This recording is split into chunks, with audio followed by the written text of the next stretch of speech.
Hello YouTube, this is Morgan, Airspeed Prime here on my next Star Wars Rebels episode review. This one's going to be for Season 2, Episode 2, Relics of the Old Republic. Second part of what I assume is just a two-parter, opening up the kind of individual episode season of Star Wars Rebels. And I really like this episode. I liked the first episode a lot. This one I felt was a really nice kind of, I suppose, final part of this opening arc. Just how they resolved everything with the clones and Kanan's issue with them. It was just really nicely done with this idea that Wolf basically kind of ended up kind of selling them out, but then Rex kind of got him on board, and that there's a sense that the clones had to make up for basically getting them in danger. While the whole time Ezra is trying to convince Rex to come with them, and you're kind of wondering, like, why is he holding back? You know, he's saying, "Oh, our fight's over" and stuff like this. But when it comes down to it, they're willing to kind of sacrifice themselves in their kind of final battle to let the kind of Jedi escape. And I think the best part of this whole episode was something that was only kind of subtly done in the first episode, was that they constantly had the clones still be very reverential, respectful to the Jedi. That these clones who didn't participate in Order 66, who know that whatever lies are coming out from the Empire about the Jedi are not true, really heavily respect the Jedi in the way that we saw in the Clone Wars. And, like, I believe it was the first episode of the Clone Wars, Yoda giving the clones that were with him amazing kind of life advice, and we are seeing this over the course of all of the battles of the Clone Wars. And you see that all of these guys here, Wolf, Gregor, and Rex, all have huge respect for the Jedi. And the scene where Rex mentions Anakin, though not by name, but obviously that's who he's talking about, is a really big moment, because one, we're getting another character who knew Anakin referencing him, and also because of how it happens, in that it's Rex talking about him while Kanan is listening in, and he's gradually becoming to see how much these three clones in particular, like, respected their Jedi a lot, and kind of gradually realized that they're not his enemy as much as he obviously experienced Order 66 and what happened. These three are different. That for Kanan, this episode didn't fully resolve that whole thing, but at least with these three, he knows he can trust them. Other clones, perhaps not, but in general, I was quite happy with that. It wasn't this really kind of heavy kind of thing where, like, he has this real big anger towards the clones. It's just like he's very distrustful of them. But over the course of this episode and the previous episode, they showed how kind of loyal they can be, and just moments like towards the end of the episode, them all saluting Kanan, was very well done. Plus, I suppose one of the other moments that brings it, that is worth mentioning here, is when Kanan decides to actually turn the Phantom around. That basically the clones said we're going to fight their last fight to allow them to escape, but Ezra kind of convinces Kanan to turn around, that he's not just going to let these guys sacrifice themselves so they can escape. They want to save him and bring him back. And you get that really epic moment that kind of suddenly brings it all back for Rex. That, like, the Jedi are back. This is just like what the sort of thing that the Jedi did in the middle of all the battles we were a part of. They would turn things in our favor. That's how powerful they were. And you saw that here, where they all just kind of landed on top of one of the AT-ATs and cut it open, and that was that. That was one of them out of the way, and it allowed them to fight back and defeat the last one. But I'll get into the AT-ATs towards the end of the review. But just moments like that were really well done. Just kind of Rex and kind of Kanan being kind of the main characters of the episode, and kind of, you know, just showing each other different sides of things. That Rex now knows that the Jedi are kind of back, and Kanan has come to somewhat trust the clones, or at least respect it. And we obviously end the episode with a really emotional scene, just seeing these two characters which are only in the Clone Wars. Like, that's where they come from. They don't come from the movies, these characters, Ahsoka and Rex. But we know them so well because we've, in terms of actual minutes on screen watching them, we know these characters more than most of the movie characters, just with the number of kind of hours we've spent watching them. And seeing these characters reunite after like 15 or so years of not seeing each other, really strong moment. They didn't overdo the scene, but it was just nicely done. Where just like there was kind of silence between them, a little bit of a joke. You've got old. And it's just like it was bound to happen, Ahsoka, and then she just hugs him, and it was another great moment to kind of show Kanan that like if Ahsoka can have such an emotional connection to one of the clones, one of the people she fought beside, what is Kanan kind of holding on to? And you can sort of see that the reason he feels so strongly about it is because to some extent he had those emotional ties to the other clones, which the Kanan comic does go into a little bit, and that he felt like he was getting quite close to the clones around him until Order 66 happened. And you can see Ahsoka had that a lot longer, and her connection is much bigger with Rex, and that was just really well done emotional moment at the end, in that they left it open for a lot of their interactions together to be explored in future episodes. Like right now, it's just like this is their first meeting. We'll play up the emotion, but we're not going to go heavy into it. It's just like we end with the rebel group now, plus 3 great commanders from the Clone Wars, 3 clones who all know what they're doing. I was surprised that they all 3 of them survived the battle, and apparently they're all going to be part of the rebellion now. It didn't seem like there was any scene to specify that like Gregor stayed behind or Wolf did. They all survived. I was kind of expecting maybe Wolf to sacrifice himself to make up for what he did, but no, they're keeping them together at least for now. Maybe they'll do that sometime down the road.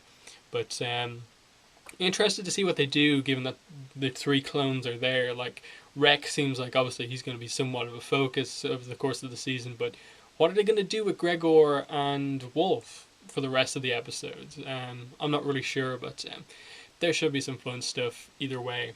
Then basically the rest of the episode is just the battle that takes place. They send some TIE fighters down, they very quickly take them out, and then Callus decides to prove how better the Empire is at ground combat, and we effectively, I suppose, get the debut in-universe kind of continuity of AT-AT walkers, AT-ATs, or whatever you want to call them. And, at the very least it was the clones' first time seeing them, but it seemed like Kanan and stuff like that, Sabine, Ezra, they also were seeing them for pretty much the first time, so it may not be the very first time in terms of like chronologically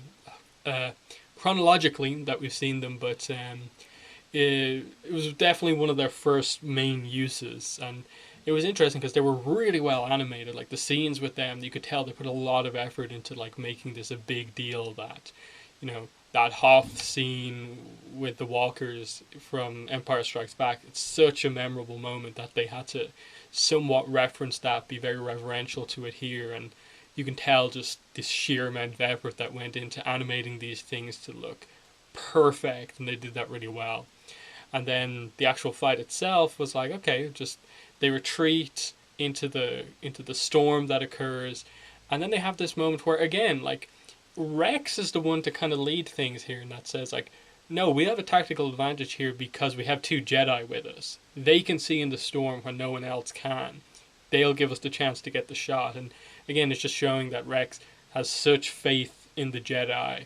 He was absolutely not involved in Order 66. He knows what the Jedi can do. He can use them effectively in battle and trust them. And it was just a kind of big moment. He's like, Kanan, you can sense them. Ezra, you take the shot. And you get the nice moment where Rex kind of lends Ezra his helmet, which is obviously a reference to the fact that Ezra is kind of a collector of these helmets, and Rex's helmet from the end of the Clone Wars is definitely one of the coolest clone trooper helmets that is in the universe, basically. And yeah, so the actual battle itself, they don't go too heavy on the tactics. It's just like they walk in there, Callus kind of feigns knowing what he's doing, just like a pincer maneuver and all this sort of stuff. But primarily, it's just like they take out one of them relatively quickly, and then it's left until basically the Phantom arrives back to take out the other two. So they definitely made them a threat, but didn't make them like the be all end all, like these things are undefeatable or anything like that. It's just that they're hard to take out just because of how big they are and how shielded in general they are.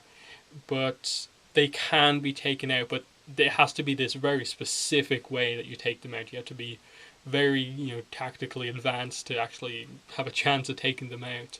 So they definitely did the fight reasonably well. The only other thing to really talk about is obviously that you have basically Darth Vader commanding Callus's kind of, I suppose, bridge officer to turn the Star Destroyer around and come back and meet up with them, which means leaving Callus on the planet with no kind of air support. So it kind of shows that Callus was feeling kind of quite confident that he was in Vader's good books, but now Vader it shows how little he cares about him, that he just orders the Star Destroyer to turn around, and basically we get introduced to one of our new Inquisitors, who I believe the name is going to be the Fifth Brother, is what we're eventually going to get revealed to us, because I know there's going to be another Inquisitor called the Seventh Sister, which I think is going to kind of retroactively reveal to us that the Inquisitor from Season 1, he wasn't just called the Inquisitor, he was like the first brother or like the sixth brother or something like that. I assume they'll maybe do the first brother and that like he was one of the earlier ones and these ones are more powerful.